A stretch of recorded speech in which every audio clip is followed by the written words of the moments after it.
This is Pop Bella's Futures Female Podcast. Let's go. Welcome back to Pop Bella's Podcast. Masih sama Ayu Tami karena orangnya cuma saya. Halo. Ini untuk pertama kalinya Prilly Latukonsina main-main ke IDN Media ya. Yes. Terima kasih. Waktunya untuk Pop Bella duluan. Thank you so much. Sama-sama, makasih ya. Dan ini pertama kali juga gue melihat langsung Prilly dan ini benar-benar mukanya lucu banget. Menggemaskan. Makasih. Pantas kayaknya nggak cuma physically tapi juga talentanya yang bikin dia kayaknya laku berat di film dan serial ya. Wow. But we're going to talk about that gitu karena kehadiran Prilly di sini. Nah, dan sebenarnya ada junior juga, cuma kita nggak akan kasih panggung di sini buat junior. Khusus untuk perempuan dengan masa depan cerah dan menginspirasi. Amin.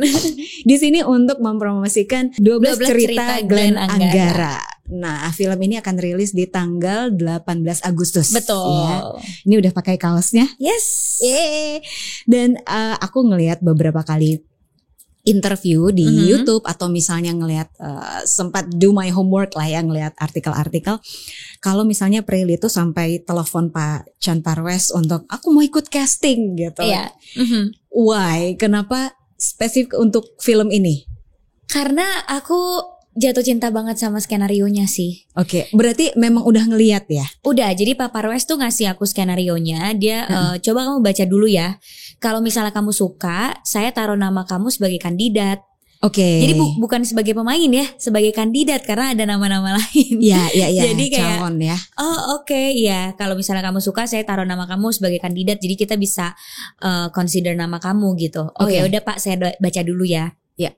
Terus malam itu pulang kerja aku baca, terus aku nangis, terus aku kayak ngerasa punya koneksi ke skenarionya. Oke. Nah aku tuh kalau misalnya baca skenario terus aku ngerasa aku connect sama skenarionya, aku tuh langsung beda aja rasanya gitu, langsung pengen jadi bagian dari situ.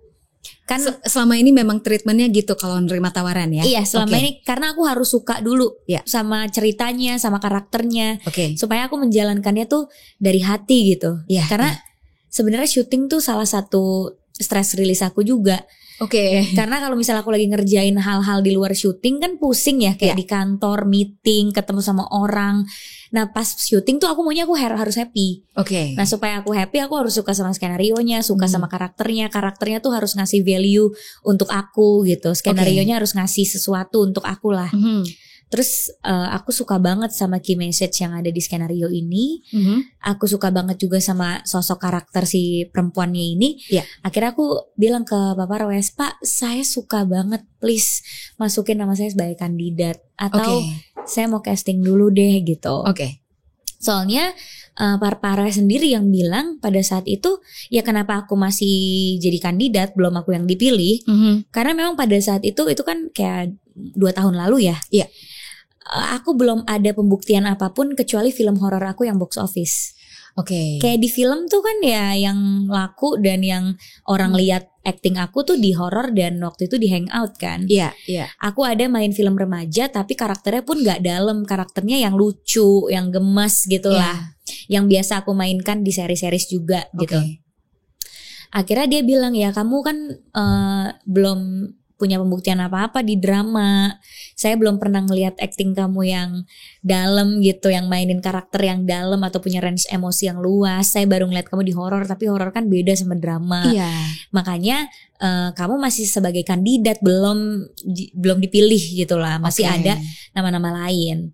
Terus aku bisikin dong nama lainnya siapa, saya pengen tahu gitu kan. Dan pas disebutin nama lainnya itu yang sudah membuktikan prestasinya di film drama, yang emang filmnya drama semua, actingnya luar biasa bagus gitu. Cuma balik lagi karakter itu kan cocok-cocokan ya.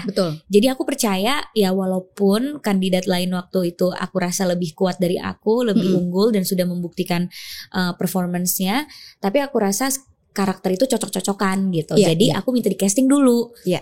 Jadi aku kayak ya udah saya minta di casting dulu deh. Jadi Bapak nggak usah ngelihat pembuktian apapun dari film-film saya sebelumnya karena itu tidak membuktikan apa-apa.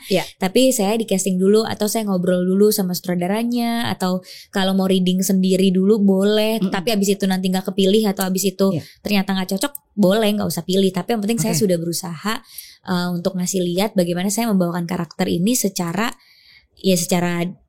diri saya sendiri gitu. Berarti memang walaupun bisa dibilang kan nama kamu itu kalau udah ada Prilly pasti menjual banget deh gitu. Tapi bukan itu ya, Pak Parwes juga ngelihatnya lo buktiin dulu gitu, casting dulu gitu ya. Mungkin pasti setiap project butuh aktor atau butuh orang yang bisa dia lihat menjadi apa ya, strategi marketing dia. Pasti kayak gitu kan. Aku juga sebagai produser pasti akan ngelihat pemain aku nih selain punya kemampuan acting dia punya apa lagi sih? Apakah yang punya sudah jadi produser juga by the way. Iya, jadi aku pun mengerti gitu kayak kalau sisi misalnya bisnis. Iya, aku ngerti sisi bisnis. Kalau misalnya orang pilih aku karena followers aku, ya wajar karena mungkin dia membutuhkan digital asset untuk mempromosikan produk mereka gitu. Tapi kan bukan berarti harus melupakan unsur yang paling penting kenapa aku dipilih, yaitu adalah acting. Karena buat apa aku banyak followers dipilih tapi nggak bisa acting, orang juga males nonton. Nah karena juga film itu adalah produk yang nggak bisa disamain sama produk-produk bisnis lain. Makanya kualitas itu penting banget. Kalau misalnya produk baju gitu, orang lihat di e-commerce, beli, kalau nggak cocok ya udah gitu. Paling bad reviewnya di e-commerce-nya atau apa, tapi ya kadang bisa dia tetap pakai juga dan barangnya dia keep selamanya. Tapi kalau film itu kan orang harus keluar rumah, beli tiket, terus mengeluarkan pengeluaran lain seperti ongkos, terus juga beli popcorn apa. Nah, jadi hitungannya tersier ya. Jadi untuk membuat orang itu ke bioskop itu lebih susah daripada ngebuat orang beli baju atau produk apapun di e-commerce.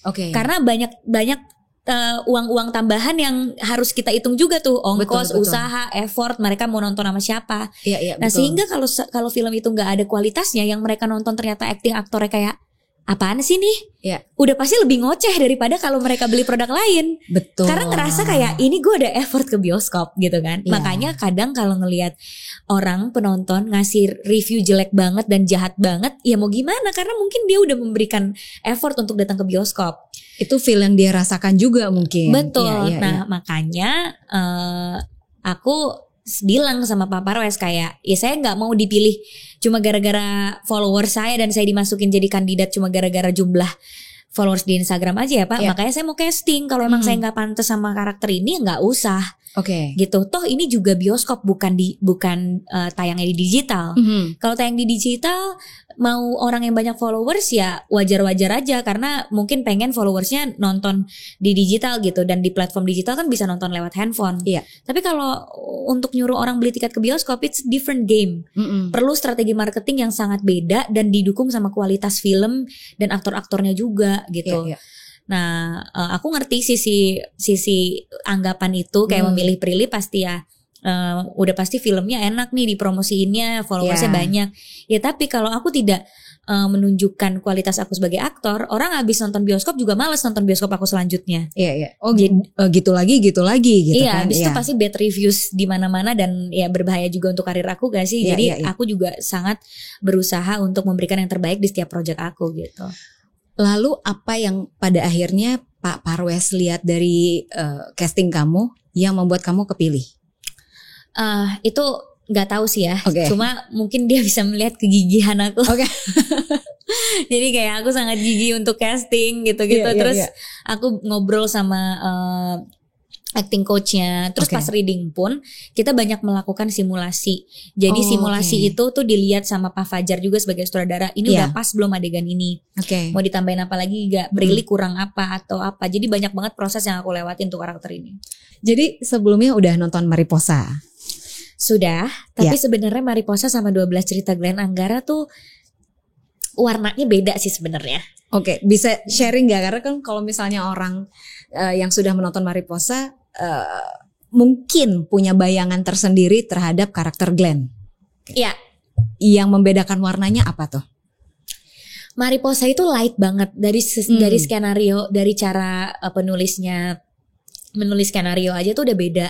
Dan aku nonton Mariposa kan aftertaste-nya tuh gemes gitu kan.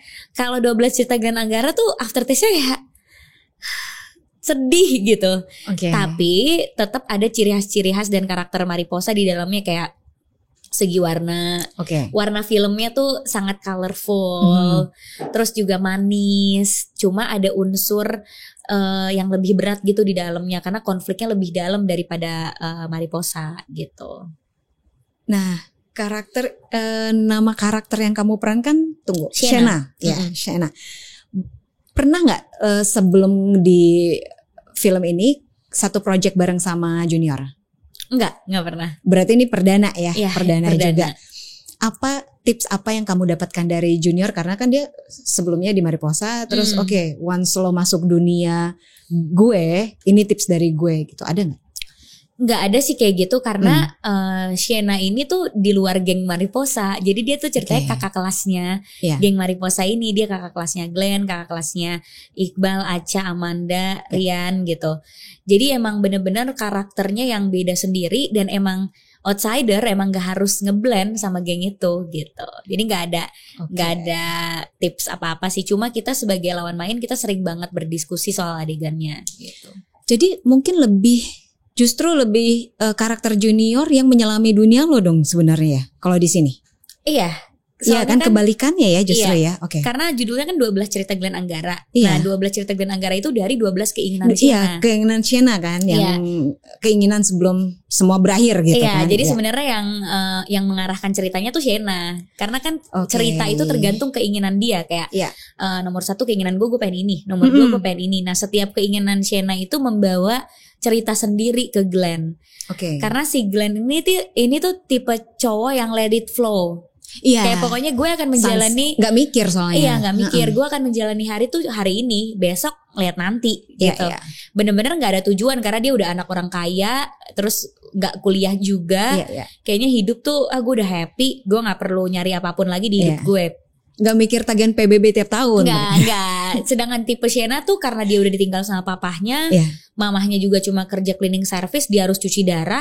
Dia tuh lebih bitter kan jadinya. Kayak gue harus apa, gimana ya biar mama gue gak kerepotan. Terus padahal gue tuh punya mimpi dulu pengen sekolah di Jerman, tapi gue kayak gini sekarang. Jadi dia tuh lebih bitter gitu.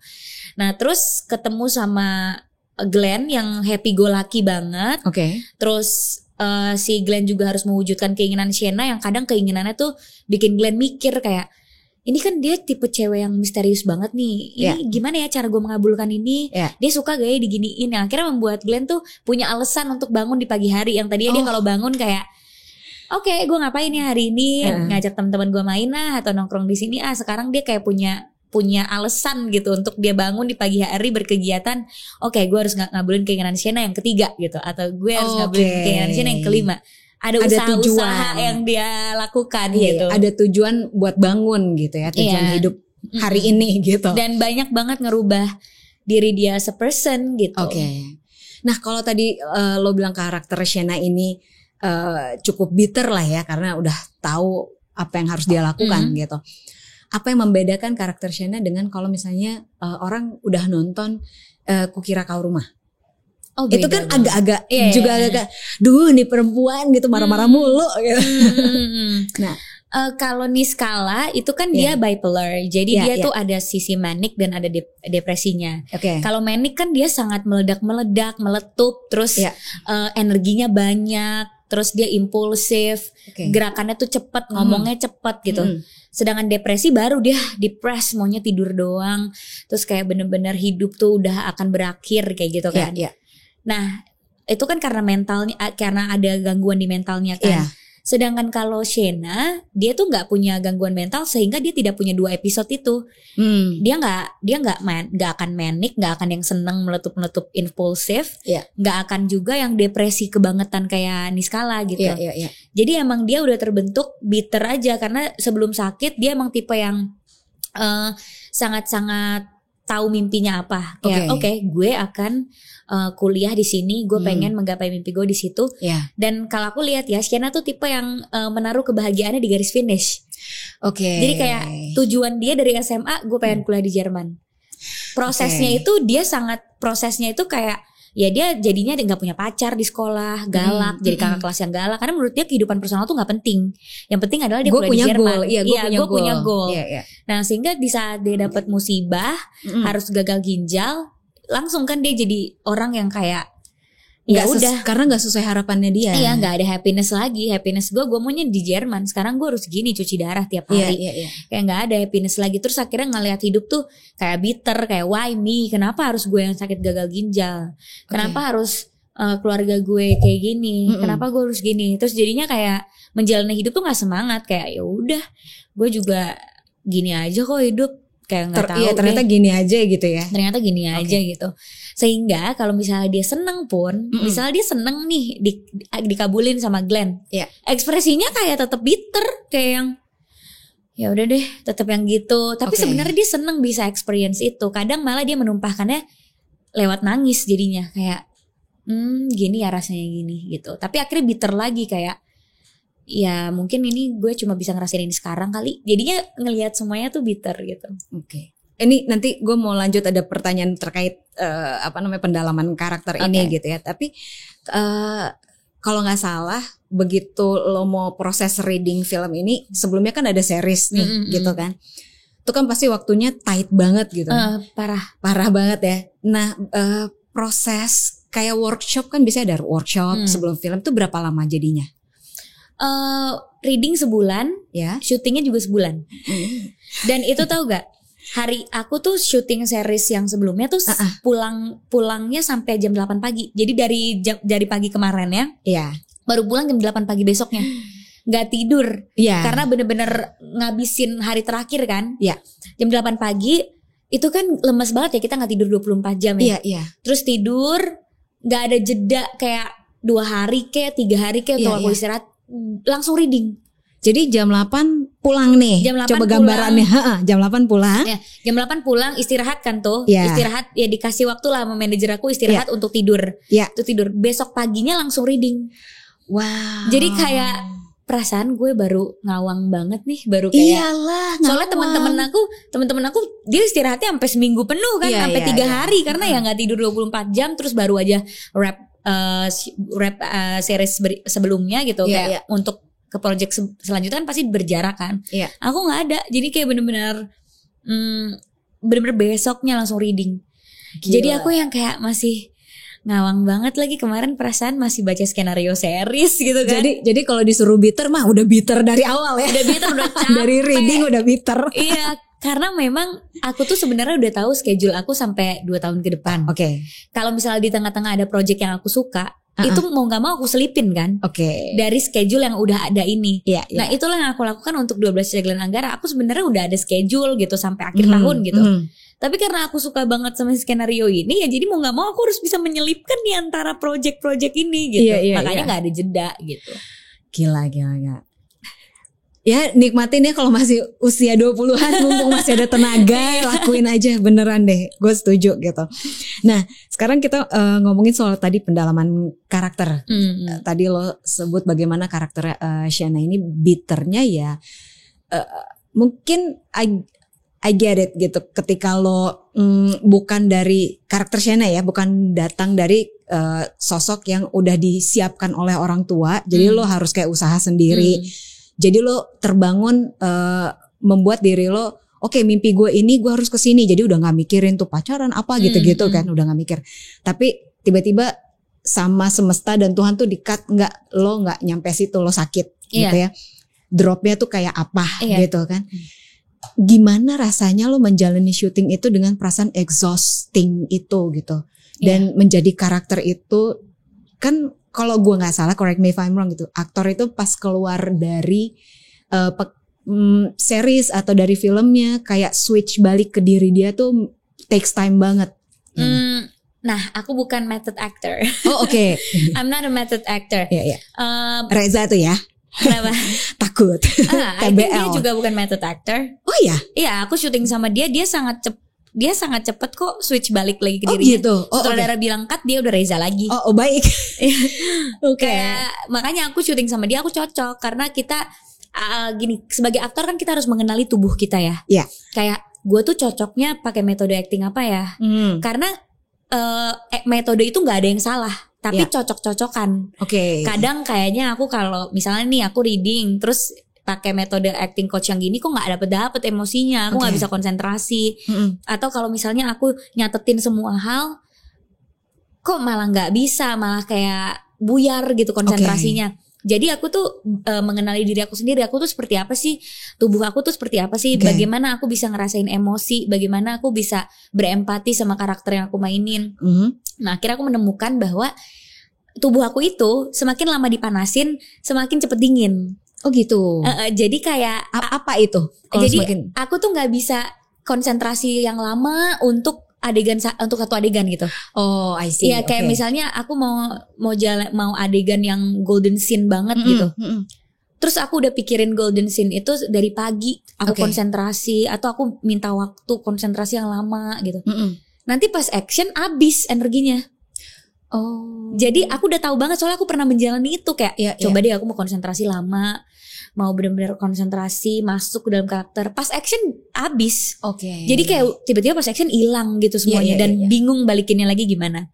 Tapi ketika aku santai, aku nggak pikirin dan baru konsentrasinya 2 menit sebelum action, itu panas banget. Gitu. Itu kayak langsung emosinya keluar, langsung aku mendapatkan titik emosi yang aku pengen gitu. Nah jadi aku bukan tipe yang juga kalau masuk karakter itu harus lama konsentrasinya dan keluar dari karakter lama, enggak. Jadi kayak once saudara bilang cut ya aku balik lagi ke Prilly gitu. Karena aku tipe yang dipanasinnya tuh mesti sebelum take 2 menit lah gitu, atau semenit, jangan terlalu dipikirin banget gitu. Berarti untuk Shena pun sebenarnya nggak sampai bikin lo ikut terjerumus ke bitterannya dia gitu ya? Enggak sih, cuma setiap aku take ya aku langsung ngerasain bitternya dia itu gimana sebenarnya. Karena aku udah ngerti banget, karena kan kita readingnya sebulan. Aku udah paham banget motivasi setiap adegan. Aku udah paham banget alasan kenapa sih dia kayak gini, alasan kenapa sih dia dialognya ini. Jadi ketika aku udah paham alasan-alasan itu, ya pas action kan itu jadi ke bawah sendiri aja sih. Iya. Sekarang ngomongin 12 permintaannya Shena ini. Kan di Shena itu salah satu permintaannya adalah pengen pacaran gitu ya, punya hubungan gitu. Kalau kamu sendiri seorang Prilly, jika hal itu amit-amit terjadi sama kamu tahu end-nya kamu kapan gitu. Salah satu permintaan yang paling utama itu apa? Yang lo pengen banget?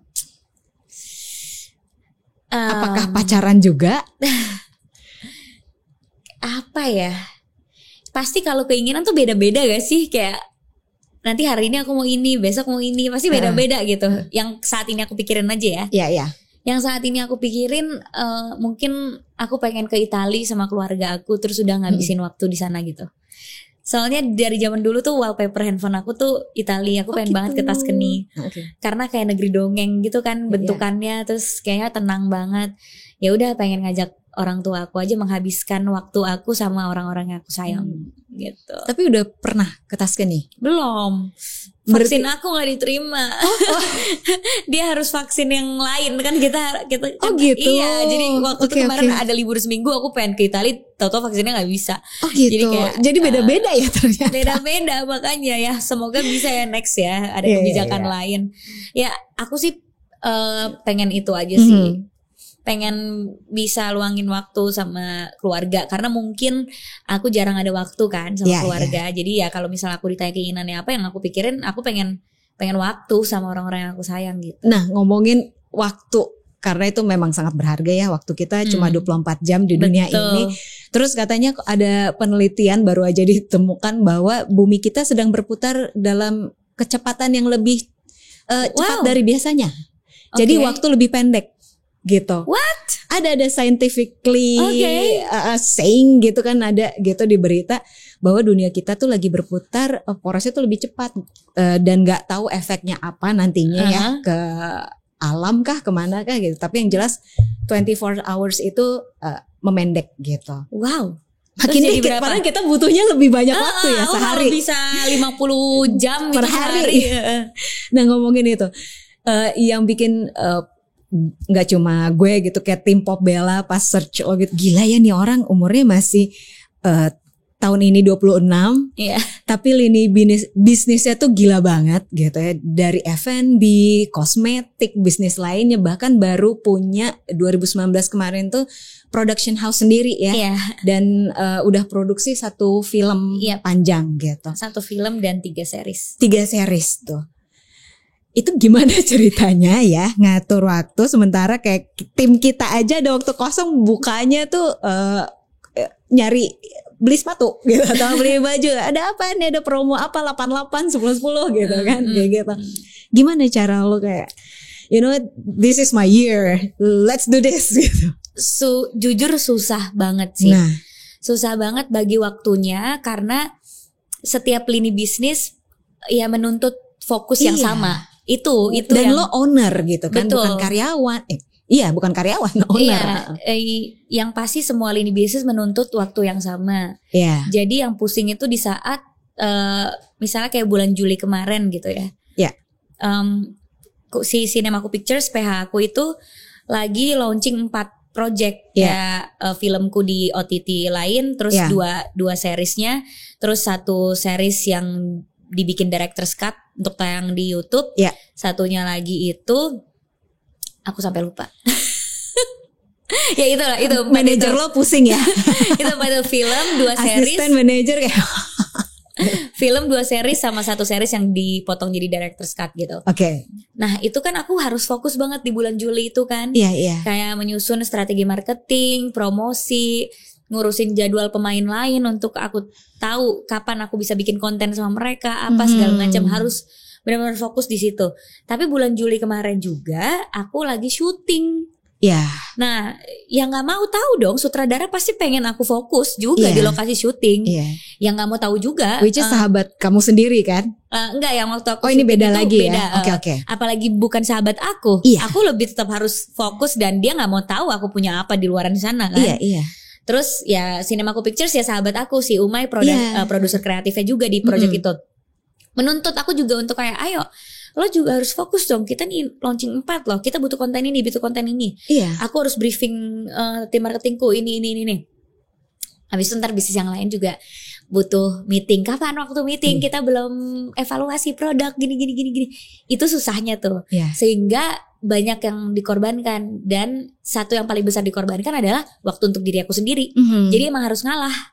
Jadi kayak pas di bulan Juli kemarin ya udah terima aja, nggak ada waktu tidur, terima aja nggak ada waktu istirahat. Kayak misalnya libur syuting tuh seminggu sekali. Ya itu sekalinya ditumpuk semua meeting. Jadi kayak misalnya libur hari Sabtu, nah Sabtu tuh tumpuk semua meeting sama bisnis ini, meeting sama Cinemaku Pictures, meeting sama ini. Jadi maraton meeting. Jadi benar-benar nggak ada libur, sehingga aku harus mengorbankan waktu me time aku, waktu tidur aku. Jadi emang harus ada yang dikorbanin sih gitu. Tapi you love it kan, lo memang suka sih. Kayak ini kan part of hustle culture lah ya gitu. Emang suka gitu. I love it. Dan nah balik lagi, kita juga harus bisa membaca, kita bisa memberikan energi kita ke masing-masing bisnis yang kita punya itu berapa nilainya. Jadi supaya kita tuh bisa seimbang gitu. Kayak misalnya aku punya tenaga 10. Cinemaku Pictures butuh 3. Terus bisnis aku yang lain butuh 2. Bisnis aku yang ini cuma butuh 1 nih. Jadi gak semua harus rata. Jadi gak semua harus rata energinya. Karena kalau tergantung deadline lah ya. Tergantung deadline dan tergantung kebutuhan. Karena kalau misalnya kita kasih rata semua, gue kasih Cinemaku Pictures 10, gue kasih yang ini juga 10, gue kasih ini 10. Lama-kelamaan abis energinya, terus malah burn out dan gak akan sehat. Dan gak maksimal juga. Gak maksimal. Jadi sebagai entrepreneur atau businesswoman, kita harus bisa membaca energi yang kita punya tuh sampai berapa, terus energi yang dibutuhkan sama bisnis-bisnis kita tuh berapa. Jadi memang kadang pembagiannya pun gak rata. Bukan berarti kita pilih kasih sama bisnis yang lain. Tergantung needs-nya saat itu. Tapi kita lihat needs dari masing-masing bisnis. Kayak Cinemaku Pictures bulan ini lagi butuh 8. Berarti 2-nya aku kasih ke sini. Nanti bulan ini Cinemaku Pictures gak butuh 8. Dia cuma butuh 5. Nah 5-nya lagi aku kasih ke sini. Iya. Oh, Cinemaco Picture cuma butuh 2 nih. Berarti 8-nya lagi aku kasih ke sini karena yang sini lagi deadline dan lagi butuh aku. Iya. Jadi benar-benar kita harus pintar membaca energi kita, bisa kita kasih berapa ke orang gitu. Kalau boleh lo share, gue jadi penasaran juga sih karena I'm really good at time management. Tapi memang saat ini kayak Popbella lagi hektik banget. Terus gue jadi pengen curi ilmu dari lo dong. Kayak ngatur waktu.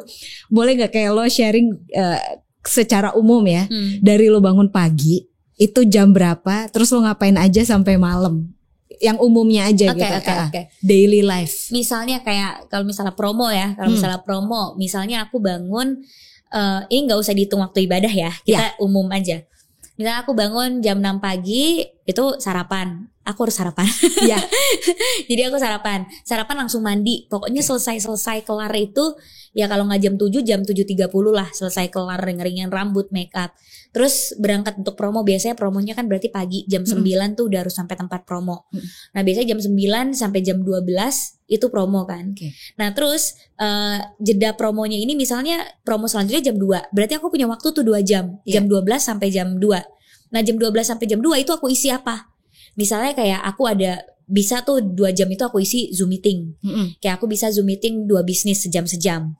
Atau aku bisa isi Zoom meeting sejamnya lagi untuk aku ngerjain hal yang lain. Kayak misalnya nge-review skenario, atau misalnya aku bikin strategi bisnis untuk bisnisku yang ini, atau balas WhatsApp grup untuk bisnis yang ini, karena kadang mereka kan butuh aku untuk ada terus kan. Oke, 2 jam aku manfaatin untuk itu. Selesai aku lanjut promo lagi misalnya jam 2 sampai jam 4.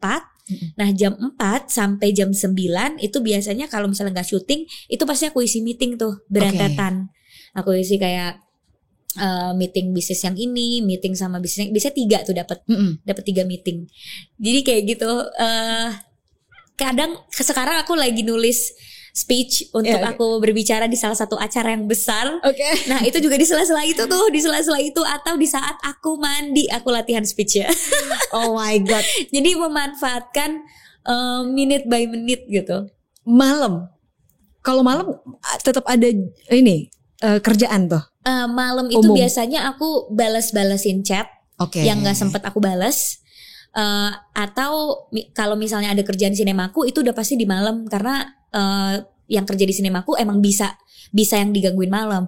Kan kalau di pekerjaan yang lain gak mungkin aku gangguin malam kan, aku udah mengganggu jam kerja mereka. Tapi kalau kita yang kerjanya di kreatif kan gak tahu jam kerja. Pokoknya jam 11 masih bisa digangguin gitu, jam 12 masih bisa ditelepon untuk gue ada cerita, kita tulis skenario ini, masih bisa kayak gitu. Tapi kalau yang lain udah di luar jam kerja dia, aku tidak akan ganggu gitu. Tapi biasanya malam tuh ya kayak tadi aku harus berbicara di salah satu acara apa ya, malam berarti tempat aku nulis speechnya, atau aku latihan untuk speech kayak gitu. Jadi ya benar-benar memanfaatkan minute by minute yang aku punya gitu. Berapa lama lo tidur setiap harinya? Oh, itu beda-beda kebutuhan sih. Beda-beda banget kebutuhan gitu, kayak karena kadang ada suka jadwal-jadwal tambahan, apalagi kalau mengikuti. Aku kan banyak banget kayak project sama pemerintah kan, karena kita harus ngikutin jadwal Pak Menteri. Jadi bener-bener ya kalau Pak Menteri bisanya jam 7 pagi, kita gak bisa protes kan. Kalau misalnya malam baru tidur jam berapa ya mau gak mau gitu. Apalagi jalanan tuh suka macet banget. Kadang kita harus mitigasi resiko kan gitu. Jadi rata-rata lo dapet berapa jam? Paling oke banget ya. Paling oke banget tuh 4 jam. Wow. Paling oke banget. Itu menurut aku udah paling ideal buat aku. Really? 4 jam? Yes. Dan otak lo bangun-bangun masih bekerja tuh ya? Maksudnya enggak puyeng atau apa gitu? Enggak sih. Wow. Jadi kayak seperti baru punya anak 1 guys. 4 jam. Ya kalau enggak 4 jam 5 lah. Jadi kalau misalnya aku emang agak siang promonya, atau agak siang aku harus start the day, ya paling 5 sampai 5,5 jam. Itu gitu. Udah bagus, itu udah perfect banget. Itu udah bagus tuh, udah perfect banget. Kalau dapat 5 jam atau 5,5 jam tidur tuh udah bersyukur banget. 4 jam tuh kalau jadwal aku pagi semua. Tapi ini bayangan hidup lo gak sih sampai kayak lo usia 30, 35? Apakah lo bakal kayak Raffi gitu yang? Mungkin ini sampai 35 aja kali ya. Iya sih, setelah 35 percayalah capek. Kayak boleh nggak gue tidur aja gitu. Iya, dan makanya kenapa aku melakukannya lebih muda, kenapa aku melakukannya sekarang? Ya karena aku pengen juga istirahat lebih cepet gak sih? Kayak aku pengen nanti di saat aku umur 35 ya perusahaan aku udah nggak membutuhkan aku seperti sekarang. Udah lebih autopilot lah. Aku lebih bisa ngedetach diri aku ke perusahaan aku. Mungkin di umur 35 aku bisa hire CEO yang lebih muda lagi, atau aku bisa hire tim yang lebih berkompeten lagi sehingga bisa mandiri tanpa aku harus tiap hari ke kantor, atau tanpa aku harus benar-benar jadi decision makernya terus gitu. Ya mungkin sampai umur 35 I will kurangin gitu. Wah, Brili, thank you banget untuk waktunya dan sukses buat 12 cerita Glenn Anggara yang akan rilis 18 Agustus di bioskop. Yes, betul. Gitu ya. Dan next time main lagi deh ke Pobela karena sebenarnya masih banyak sekali yang pengen gue tanyain gitu mengenai karir tentunya dan bisnis kamu gitu. Dan hopefully kita bisa dengar lebih lanjut lagi yang lebih banyak lagi cerita dari Prilly. But kali ini sampai di sini dulu. Thank you so much. Terima kasih. And see you. Bye bye. Okay, so let's wrap it up.